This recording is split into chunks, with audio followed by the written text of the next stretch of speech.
ایک صاحب نے آج مسئلہ یہ پوچھا ہے کہ بعض دفعہ ہم یہاں سے ٹریول کرتے ہیں اور گھومنے پھرنے کے لیے سنگاپور، ملیشیا، جاپان، مختلف ممالک میں جاتے ہیں، اور یہ ہمارا ویسی وزٹ اور ٹور ہوا کرتا ہے، تو ایسی صورت میں ہم ٹریول ایجنسی سے ٹکٹ لیتے ہیں تو وہ انشورنس کی رقم بھی ڈال دیتے ہیں۔ تو کیا انشورنس کی رقم اگر ڈالنا ضروری نہ ہو تو کیا پھر بھی ہم انشورنس کی رقم میں اپنی رقم ڈالیں یا نہ ڈالیں؟ یعنی پوچھنا یہ چاہتے ہیں کہ کیا اس ٹکٹ کے اندر انشورنس کی رقم جو شامل ہوتی ہے، آیا اگر ہمارے اختیار میں ہو تو کیا پھر بھی ہمیں دینی چاہیے اپنی حفاظت کی خاطر؟ سمجھ لیجئے اس مسئلے کو۔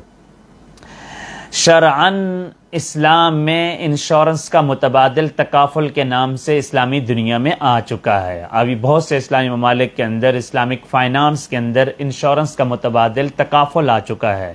لیکن چونکہ یہاں ہانگ کانگ کے اندر اور مختلف ممالک کے اندر ابھی وہ اسلامی سہولت میسر نہیں ہے،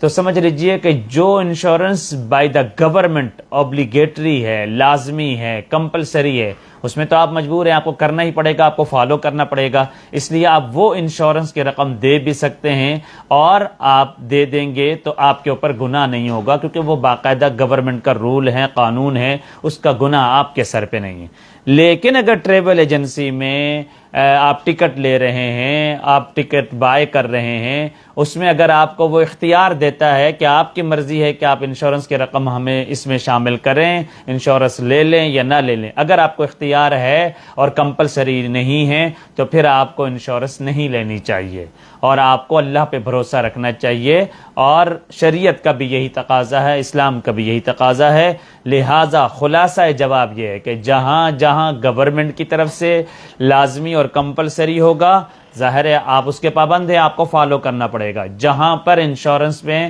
گورنمنٹ کی طرف سے کوئی کمپلسری آرڈر اور حکم نہیں ہے، وہاں آپ انشورنس نہ کروائیں، اور اسلامی ممالک کے اندر اس کے متبادل میں تکافل کی ایک فیسلٹیز موجود ہے، لیکن یہاں بہرحال نہیں ہے۔ امید ہے مسئلہ کافی حد تک کلیئر ہو گیا ہوگا۔